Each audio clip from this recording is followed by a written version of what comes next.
കോൺഗ്രസ് പ്രതിനിധി ഇവിടെ പറഞ്ഞത് ഈ സുപ്രീം കോടതിയുടെ വിധി പോലും അദ്ദേഹം അംഗീകരിക്കുന്നില്ല, തെറ്റായി പോയി എന്നാണ് പറയുന്നത്. എന്തുകൊണ്ടാണ് അദ്ദേഹം അതിനൊരു റിവ്യൂ പെറ്റീഷൻ കൊടുക്കാഞ്ഞത്? സുപ്രീം കോടതിയുടെ വിധി തെറ്റാണെന്ന് കോൺഗ്രസ് പറയട്ടെ, അവർ പറയുക മാത്രമല്ല റിവ്യൂ പെറ്റീഷൻ കൊടുക്കണം. അതുകൊണ്ട് ചാനൽ ചർച്ചയിലിരുന്ന് എന്തും പറയാമെന്ന് വിചാരിക്കരുത്.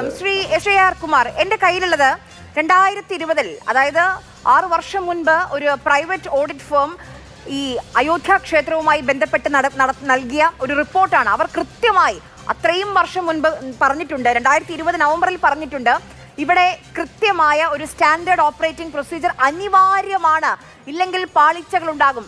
ഡാറ്റ എൻട്രി, ട്രാൻസാക്ഷൻസ് എത്ര കാണിക്കയായി വരുന്നു, അത് ഏതൊക്കെ തരത്തിൽ ചെക്ക് ചെയ്യപ്പെടണം, അതിന് ആരൊക്കെ വേണം, അതിൻ്റെ പരിശോധനകൾ ഏത് രീതിയിൽ വേണം, ഓഡിറ്റിംഗ് എങ്ങനെ വേണം, അത് കൃത്യമായി 2020 ഒരു വാർണിംഗ് കൊടുത്തു. പക്ഷെ ആ വാർണിംഗിൽ ഒരു നടപടിയും ഉണ്ടായില്ല എന്ന് വേണ്ട മനസ്സിലാക്കാൻ. ഞാൻ അതിലേക്ക് വരാം, അതിന് കൃത്യമായ മറുപടിയുണ്ട്. പക്ഷെ അതിന് മുമ്പ് എനിക്ക് മുമ്പ് സംസാരിച്ചവർ പറഞ്ഞ ചില വിഷയങ്ങളിലേക്ക് ഒന്ന് പോകേണ്ടതായിട്ടുണ്ട്. കോൺഗ്രസ് പ്രതിനിധി ഇവിടെ പറഞ്ഞത് ഈ സുപ്രീം കോടതിയുടെ വിധി പോലും അദ്ദേഹം അംഗീകരിക്കുന്നില്ല, തെറ്റായി പോയി എന്നാണ് പറയുന്നത്. എന്തുകൊണ്ടാണ് അദ്ദേഹം അതിനൊരു റിവ്യൂ പെറ്റീഷൻ കൊടുക്കാഞ്ഞത്? സുപ്രീം കോടതിയുടെ വിധി തെറ്റാണെന്ന് കോൺഗ്രസ് പറയട്ടെ, അവർ പറയുക മാത്രമല്ല റിവ്യൂ പെറ്റീഷൻ കൊടുക്കണം. അതുകൊണ്ട് ചാനൽ ചർച്ചയിലിരുന്ന് എന്തും പറയാമെന്ന് വിചാരിക്കരുത്. നമ്മളൊക്കെ ചെയ്യുന്നത് ശബരിമല വിഷയം നിങ്ങൾക്കൊക്കെ അറിയാമല്ലോ. ശബരിമല വിഷയം വിശ്വാസികൾക്കെതിരായപ്പോൾ ആ വിധിയെ ചലഞ്ച് ചെയ്തുകൊണ്ട് നമ്മൾ റിവ്യൂ പെറ്റീഷൻ കൊടുത്തു. റിവ്യൂ പെറ്റീഷൻ നിന്നില്ല, അത് വിശാലമായ കാര്യങ്ങൾ ചർച്ച ചെയ്യണമെന്നുള്ളതുകൊണ്ട് 9 അംഗ ബെഞ്ചിലേക്ക് വന്നു. 9 അംഗ ബെഞ്ചിൻ്റെ മുന്നിലാണ് നമുക്കൊക്കെ അറിയാം, ഒരു മാസത്തിൽ കൂടുതൽ അവിടെ ഈ ആർഗ്യുമെൻറ്റ്സ് എല്ലാം നടന്നു. അപ്പോൾ അതുകൊണ്ട് അയോധ്യ വിധി, സുപ്രീം കോടതി വിധി തെറ്റാണെന്നും ഒക്കെ പറയുമ്പോൾ അത് വെറുതെ ഇരുന്ന് പറഞ്ഞിട്ട് കാര്യമില്ല. അതിന് അങ്ങനെ തെറ്റാണെന്ന് തോന്നിയിരുന്നെങ്കിൽ ആദ്യമേ ചെയ്യേണ്ടത് റിവ്യൂ പെറ്റീഷൻ കൊടുക്കണമായിരുന്നു. അത് കൊടുക്കാതെ ചാനൽ ചർച്ചയിൽ വന്നിരുന്നിട്ട് അത് അംഗീകരിക്കുന്നില്ല എന്നൊക്കെ പറയുന്നത് വളരെ വെറും നിസ്സാരമായ രാഷ്ട്രീയമാണ്. ഈ രാമക്ഷേത്രത്തിൽ രാഷ്ട്രീയം കളിക്കാൻ ഇടമല്ല. ഞാൻ പോലും രാഷ്ട്രീയമല്ല പറയുന്നത്. നിങ്ങളിത് പറഞ്ഞുകൊണ്ട് ഞാൻ മറുപടി പറയുകയാണ്. അതുപോലെ സംസാരിക്കുമ്പോൾ ഈ തരം കാര്യങ്ങൾ അവിടെ നടന്നതിൻ്റെ എന്താണ് യഥാർത്ഥം നടന്നതെന്ന് അറിയാതെ കേട്ടുകേഴ്വിയുടെ പുറത്ത് എന്തെങ്കിലും പറയുന്നത് ശരിയായ നടപടിയല്ല. ഈ കേട്ടുകൊണ്ടിരിക്കുന്ന കോടാനുകോടി ജനങ്ങൾ, കേരളത്തിൽ മാത്രമല്ലോ ഈ വിഷയം ധാരാളം ആളുകൾ ശ്രദ്ധിക്കപ്പെട്ട വിഷയമാണ്. അയോധ്യയെ സംബന്ധിച്ചിടത്തോളം, ഹിന്ദുക്കളെ സംബന്ധിച്ചിടത്തോളം, യഥാർത്ഥ ഹിന്ദുക്കളെ സംബന്ധിച്ചിടത്തോളം അത് ഹൃദയത്തോടെ ചേർത്ത് പിടിക്കുന്നവരാണ്. നമ്മളവിടെ ആയിരക്കണക്കിന്, ഒരു ദിവസം 1,00,000 പേരോളമാണ് ആ ക്ഷേത്ര ദർശനം നടത്തുന്നത്. ഇവരെല്ലാം വിശ്വാസികളാണ്. അല്ല, ക്ഷേത്രത്തിൽ പോകാതെ അതിൻ്റെ പുറത്തിരുന്ന് അവിടെ നടക്കുന്നതിനെ ഒന്നും അറിയാതെ കുറ്റം പറയുന്നത് ശരിയായ നടപടിയല്ല. ഇപ്പോൾ പലരും ചെയ്യുന്നത് അതാണ്.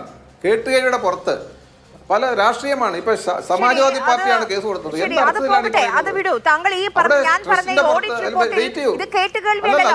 പറയാൻ പറ്റില്ല. ഞാൻ പറയുന്നത് ഒരു കാര്യം സത്യസന്ധമായിട്ട് ചർച്ച ചെയ്യണം, അല്ലാതെ എന്തും വിളിച്ച് പറയുന്നത് ശരിയായ നടപടിയല്ല. അത് അംഗീകരിക്കാൻ പറ്റില്ല. ശരി, ഈ ഓഡിറ്റ് റിപ്പോർട്ടിൽ എന്ത് നടപടി യാഥാർത്ഥ്യമാണല്ലോ, ഇത് കേട്ടുകേൾവിയല്ലോ. അല്ലല്ല, ഓഡിറ്റ് റിപ്പോർട്ടല്ല ഞാൻ പറയുന്നത്. ഇത്തരം ഈ ചാനൽ ചർച്ചകളിൽ തെറ്റായ കാര്യങ്ങൾ പറഞ്ഞ് നടക്കുന്നത് ശരിയായ കാര്യമല്ല.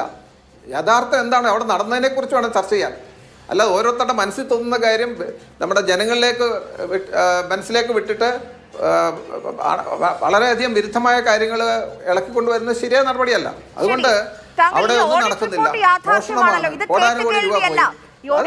ഞാൻ ചോദിക്കുന്നത് നിങ്ങൾ യഥാർത്ഥത്തിൽ അവിടെ ഈ പറഞ്ഞ ഓഡിറ്റ് റിപ്പോർട്ട് അവിടെ വരട്ടെ. ഞാൻ പറയുന്നത് ഈ മോഷണം കണ്ടുപിടിച്ച് അവിടെ പോലീസ് കേസ് കൊടുത്ത ട്രസ്റ്റാണ്.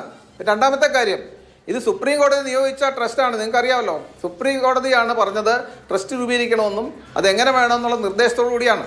അത്തരം നിർദ്ദേശത്തിൻ്റെ ഭാഗമായിട്ടാണ് കേന്ദ്ര സർക്കാരിൻ്റെയും അതുപോലെ തന്നെ സംസ്ഥാന സർക്കാരിൻ്റെയും ഒക്കെ പല അധികാരികളും ഈ ട്രസ്റ്റിലുണ്ട്. അല്ലാതെ ഈ സാമൂഹ്യ പ്രവർത്തകരോ അല്ലെങ്കിൽ സംഘത്തിൻ്റെ ആളുകളോ അല്ല. ഇത്തരം ഉദ്യോഗസ്ഥന്മാർ ഉൾപ്പെടുന്ന ട്രസ്റ്റാണ്. ദൈനംദിന അഡ്മിനിസ്ട്രേഷന് പോലും ഈ കേന്ദ്രത്തിൻ്റെയും അതുപോലെ തന്നെ സംസ്ഥാനത്തിൻ്റെയും പ്രതിനിധികളുണ്ട്. അതല്ലാതെ കുറച്ചുപേര് ചേർന്ന് നടത്തുന്ന ട്രസ്റ്റല്ല. ആ ട്രസ്റ്റ് നടത്തിയ കാര്യത്തിൽ തെറ്റുപറ്റിയിട്ടുണ്ടെങ്കിൽ ഇപ്പം അന്വേഷിക്കും, കൃത്യമായിട്ട് വരും. അതല്ലാതെ പുറത്ത് പറയുന്നത് ശരിയല്ല. പിന്നെയും ഈ കേട്ടില്ല സംസ്ഥാനത്തിന്റെയും കേന്ദ്രത്തിന്റെയും ജില്ലയുടെയും പ്രാതിനിധ്യമുണ്ട് ആ ട്രസ്റ്റിൽ. കൂടുതലും 15-12 സംസ്ഥാന സർക്കാരിന്റെ നോമിനികളാണ്. അതൊക്കെ വസ്തുത. ഞാൻ ചോദിച്ചത് ഇങ്ങനെ തട്ടിപ്പും വെട്ടിപ്പും നടക്കാൻ സാധ്യതയുണ്ട് കാണിക്കയിൽ. ഇങ്ങനെ തട്ടിപ്പും വെട്ടിപ്പും വിശ്വാസികൾ വിശ്വാസത്തോടെ നൽകുന്ന ഈ കാണിക്കയിൽ തട്ടിപ്പും വെട്ടിപ്പും നടക്കാൻ സാധ്യതയുണ്ടെന്ന് ചൂണ്ടിക്കാണിച്ച് ഓഡിറ്റ് റിപ്പോർട്ട് അതിന്റെ എങ്ങനെ ഓഡിറ്റിംഗ് വേണമെന്ന് ഒരു റിപ്പോർട്ട് കൊടുത്തല്ലോ. അതിനെക്കുറിച്ചാണ് ഞാൻ പറയുന്നത്. അത്തരം കാര്യങ്ങൾ നമുക്കെല്ലാം അറിയാം. ഓഡിറ്റ് റിപ്പോർട്ടുകൾ വരുമ്പോൾ തീർച്ചയായിട്ടും പല കാര്യങ്ങൾ പറയും. അത്തരം കാര്യങ്ങളെല്ലാം അവിടെ നടപ്പാക്കിയിട്ടുണ്ട്. ഇന്നവിടെ SOP നിലവിലുണ്ട്, യാതൊരു സംശയമില്ല. അതാ ഞാൻ പറഞ്ഞത്, ഇത്രയധികം വരുമാനം മാത്രമല്ല, ഇത്രയധികം ലക്ഷോപലക്ഷം ആളുകൾ പ്രവേശിക്കുന്ന ക്ഷേത്രത്തില് ഒരു സംവിധാനം ഇല്ലാതെ ഒരു ദിവസം പോലും മുന്നോട്ട് പോകാൻ പറ്റില്ല. വെറുതെ കേട്ടുകളുടെ അവിടെ തീർച്ചയായിട്ടും SOP ഉണ്ട്. ലക്ഷക്കണക്കിന് കാണിക്ക കൈകാര്യം ചെയ്യുന്ന ഒരു മുറിയിൽ നിന്ന് ആളുകൾക്ക് 500-ന്റെ കെട്ടുകൾ പോക്കറ്റിലിട്ട് കൊണ്ടുപോകാൻ പറ്റുന്ന കേരളത്തിൽ ഏതെങ്കിലും ക്ഷേത്രത്തിൽ അങ്ങനെ കഴിയോ? താങ്കൾക്ക് തോന്നുന്നുണ്ടോ അങ്ങനെ നടക്കുമെന്ന്? കൃത്യമായി ഓഡിറ്റിംഗ് വേണ്ടേ? അതെങ്ങനെയാണ് സംഭവിച്ചതെന്ന് ഒന്ന് ശ്രദ്ധയോടെ കേൾക്കൂ, ഞാൻ പറയാം. അതായത് നമ്മൾ ഈ കാണിക്കയുടെ പൈസ കൊണ്ടുപോയത് എങ്ങനെയാണെന്നും കൂടെ അറിയണം. വെറുതെ പറഞ്ഞിട്ട് കാര്യമില്ല.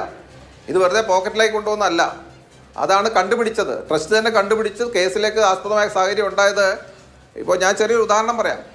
ഇപ്പോൾ നോട്ട് കെട്ടുകൾ വരുമ്പോൾ 100-ന്റെ കെട്ടാണ് നമ്മൾ സാധാരണ നോട്ട് കെട്ടുന്നതെങ്കിൽ ഇവർ തട്ടിപ്പ് നടത്തുന്നതിന് വേണ്ടിയിട്ട് 100 എന്നുള്ളത് 110 അങ്ങനെ സംഖ്യ കുറച്ച് കൂട്ടി കെട്ടിയിട്ട് അങ്ങനെ ഒരു കടത്താണ് ഇവർ നടത്തിയത്.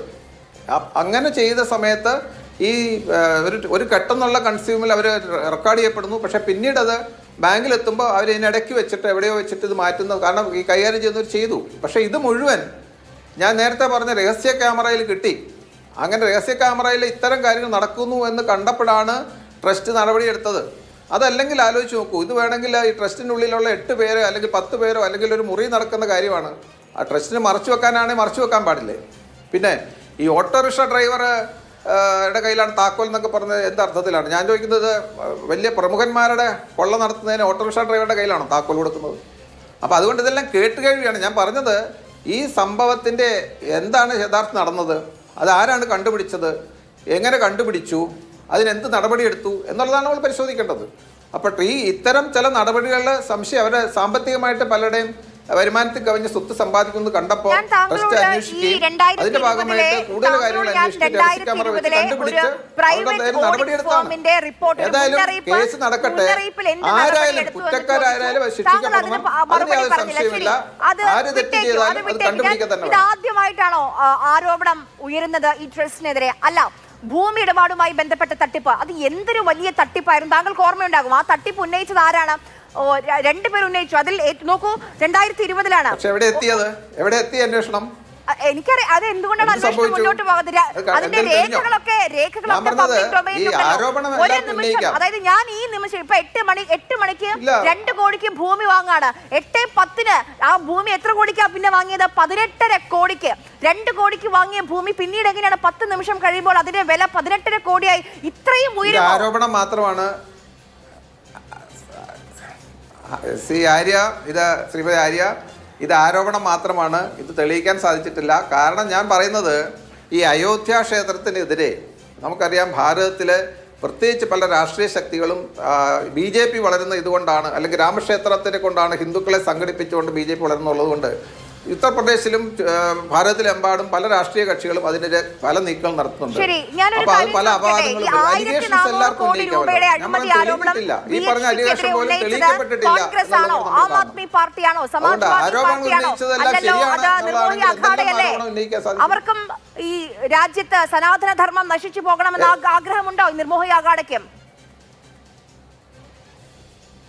നിർമോഹി അഖാഡ എന്ന് പറഞ്ഞാൽ ഞാൻ പറഞ്ഞത് ഈ ക്ഷേത്രത്തിൻ്റെ വിഷയങ്ങൾ നോക്കുന്നതിന് വേണ്ടിയിട്ട് പല ട്രസ്റ്റുകളും പല രീതി വന്നു. പക്ഷേ ആത്യന്തികമായിട്ട് ഈ കേസിൻ്റെ, അതായത് രാംലാല എനിക്ക് വേണ്ടിയിട്ട്, അതായത് കുട്ടിയായ ബാലനായ രാമന് വേണ്ടിയിട്ടുള്ള കേസ് പിന്നെ വിശ്വ ഹിന്ദു പരിഷത്താണ് നടത്തിയത്. പക്ഷേ അത് ഈ മറ്റ് സ്ഥല സംഘടനകളും അവിടെ തീർച്ചയായിട്ടും അവിടെ ഒരു ആധിപത്യം സ്ഥാപിക്കാനായിട്ട് ശ്രമിച്ചു. അത് ഞാൻ ആരെയും കുറ്റം പറയാനായിട്ടല്ല, പലപ്പോഴും സംഭവിക്കും. പലർക്കും ഏതെങ്കിലും ഇത്തരം കാര്യങ്ങൾ ആധിപത്യം സ്ഥാപിക്കണം തോന്നും. അതിനുള്ളിൽ പല വ്യക്തികളും, അതിൻ്റെ പ്രധാനപ്പെട്ട ആളായിരിക്കത്തില്ല, മറ്റു പലരും പലതും ഉന്നയിക്കും. പക്ഷേ ഈ ഒരു വിഷയത്തിൽ അവസാനം നമുക്കൊക്കെ അറിയാം, ഇതൊന്നും ഒരിക്കലും തെളിയിക്കപ്പെട്ടിട്ടില്ല.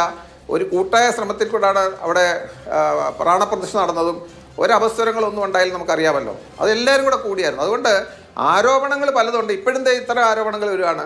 തീർച്ചയായിട്ടും SIT അന്വേഷണം കഴിഞ്ഞ് നല്ല രീതിയിൽ അന്വേഷിക്കണം. തീർച്ചയായിട്ടും കേന്ദ്ര സർക്കാരും ഒക്കെ അതിന് മുൻകൈ എടുത്ത് നടത്തുന്നുണ്ട്. അന്വേഷണം നടന്ന് ആരാണ് കുറ്റക്കാർ, ഞാൻ ആരെയും രക്ഷിക്കാനല്ല. ഏതെങ്കിലും ആളുകളെ എത്ര ഉന്നതരായാലും രാമക്ഷേത്രത്തിന്റെ കാര്യത്തിൽ കുറ്റക്കാരൻ ശിക്ഷിക്കപ്പെടണം. അതിൽ യാതൊരു സംശയമില്ല. ശരി.